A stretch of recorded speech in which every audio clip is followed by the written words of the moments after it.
दुर्गाज किचनमध्ये आपल्या सर्वांचं स्वागत आहे। आज आपण ना 20 मिनिटांमध्ये फक्त 20 मिनिटांमध्ये ना हे फुल मील आज एक डिश बनवणार आहेत। सगळ्यांना आवडेल आणि दररोजच्या जेवणापेक्षा काहीतरी वेगळं पण हेल्दी। चला तर चालू करूयात। एक पॅन घेतलं, त्यात 1 चमचाभर बटर आणि 1 चमचाभर तेल घातलं आपण। पहिल्या वेळेस आपण पनीरला थोडंसं स्वाटे करून घेऊ। या ठिकाणी मी 100 ग्राम पनीर घेतलं आहे, त्याचे असे क्यूब कटिंग करून घेतलेले आहे। थोडंसं जाडसंच ठेवा, नाहीतर पनीर पॅनमध्ये टाकल्यानंतर खाली चिटकून ते तुटू शकतं। हे पनीर वन साइड झालं की तसंच मी ना ब्रेड घेतला आहे, त्यालाही 4-5 स्लाइस करून घेतले आहेत। ब्रेडला जास्त वेळ ठेवण्याची गरज नाही, कारण ते लगेच्या लगे लाल पडतात। आपल्याला फक्त त्याला क्रिस्पी करून घ्यायचे आहेत। हे पनीरला आपण पलटी मारून घेतलं, तसंच आपण इथं ब्रेडला पण एक टर्न मारून घेऊत। हे आता आपलं ब्रेड आणि पनीर दोन्हीच्या दोन्ही तयार झालेलं आहे। हे पाहिलं। आता याला एक डिशमध्ये आपण काढून घेऊत। हे सर्व ना छानसं सॉटे झालेलं आहे।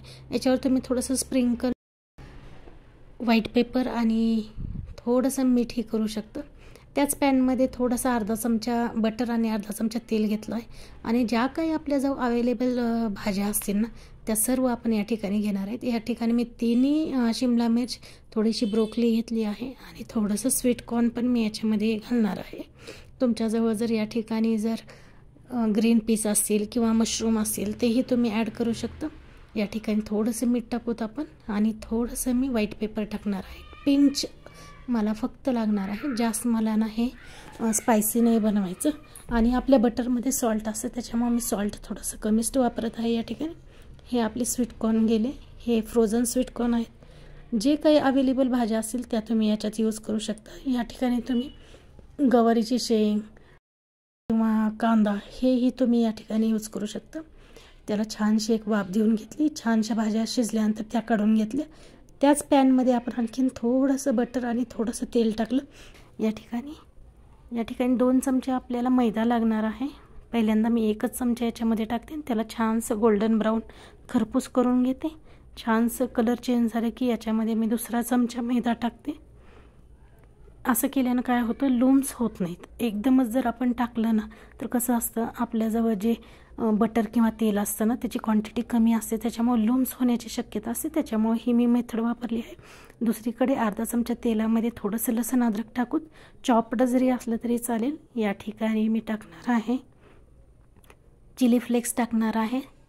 अर्धा चमचा चिली फ्लेक्स जातील आणि अर्धा चमचा मिक्स हर्ब्स जातील। मिक्स हर्ब्स ड्राय जर असतील तर ते केव्हाही तेलामध्येच टाकायचे, त्याचा अरोमा इन्हॅन्स होतो। हे सगळं एका ठिकाणी मिक्स करून या ठिकाणी या बॅटरसाठी आपल्याला 3 कप दूध लागणार आहे, पण मी या ठिकाणी 1-1च कप करून घालणार आहे, जेचे करून ना याच्यात जास्त गुठळ्या नाहीत होणार। हे पहा, एक जीव मिक्स केलं आणि या ठिकाणी आता दुसरा कप आपण दूध घालून त्यालाही व्यवस्थित मिक्स करून घेऊत आपण। हे पहा, एकही याच्या ठिकाणी गुठळी नाही झाली। आता या ठिकाणी जाईल अमूलचं चीज क्यूब जाणार। हे पहा, अमूलचं चीज आहे, याच्यातलं मी अर्धाच वापर याच्यामध्ये करणार आहे आणि अर्धा गार्निशिंगच्या टायमाला करणार आहे। एवढ्या व्हाईट सॉससाठी अर्धं बस होतं। या ठिकाणी तुम्ही पनीर ग्रेट करूनही टाकू शकता याच्यामध्ये, आणखीन थोडंसं हेल्दी होऊन जाईल आपला व्हाईट सॉस। या ठिकाणी तुम्ही गव्हाच्या पिठाचा किंवा बेसनचाही वापर करू शकता तुम्ही। आता हे 3रा कप आपण दूध याच्यामध्ये घालूत। व्यवस्थित आपलं ना हा व्हाईट सॉस तयार झालेला आहे, मस्त एकदम फ्लोईंग कन्सिस्टन्सीमध्ये झालेला आहे। या ठिकाणी थोडंसं नमक टाकायचं आणि थोडंसं आपण याच्यामध्ये व्हाईट पेपर टाकणार आहे। दोन्ही चतकोर चमचा आहे। आणि या ठिकाणी जेव्हा मी चीज घातलं ना त्या ठिकाणी मी गॅस बंद केलेला आहे। चालू गॅसवर काहीच चीज टाकू नका, नाहीतर खाली चिटकण्याची शक्यता असते। चला प्लेटिंग करूयात। या ठिकाणी मी खाली व्हाईट सॉस टाकला, त्याच्यावर सगळ्या व्हेजीस आणि त्याच्यावर आणखीन एक लेअर व्हाईट सॉसची, त्याच्यावरती हे सगळ्या व्हेजीस टाकत आहे।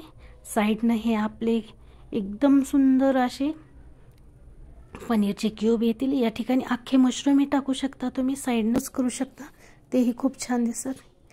हे ब्रेडचे स्लाइस, याला क्रुटॉन्स ही असे म्हटले जाते। आणि या ठिकाणी मी घेतला आहे गावरान राईस घेतला आहे, गावरान भात घेतला आहे। या ठिकाणी तुम्ही बासमती तांदूळ किंवा ब्राऊन राईसचाही वापर करू शकतो, फक्त तो थोडासा स्टिकी असावा, म्हणजे या सगळ्यासोबत ना त्याचं कॉम्बिनेशन एकदम छान होईल। वरतून थोडंसं आणखीन व्हाईट सॉस टाकला आहे आपण. आणि याच्यावर आणखीन डेकोरेशनसाठी 2-3 मी शिमला मिर्च ठेवते, छान दिसतील त्या. एकदम सुंदर दिसत आहे हे. आणि फुल मील आहे, 20 मिनिटात होतं तयार. हे राहिलेला अर्धा चीजचा जो आपण क्यूब ठेवला होता तो जाईल याच्यावरती. हे झाली आहे आपली डिश तयार. अगदी 20 मिनिटात गडबडीच्या वेळेस एवढी सुंदर ही डिश बनेल. हे नक्की बनवा. आपल्या चॅनलला लाईक, शेअर आणि सबस्क्राईब करायला विसरू नका.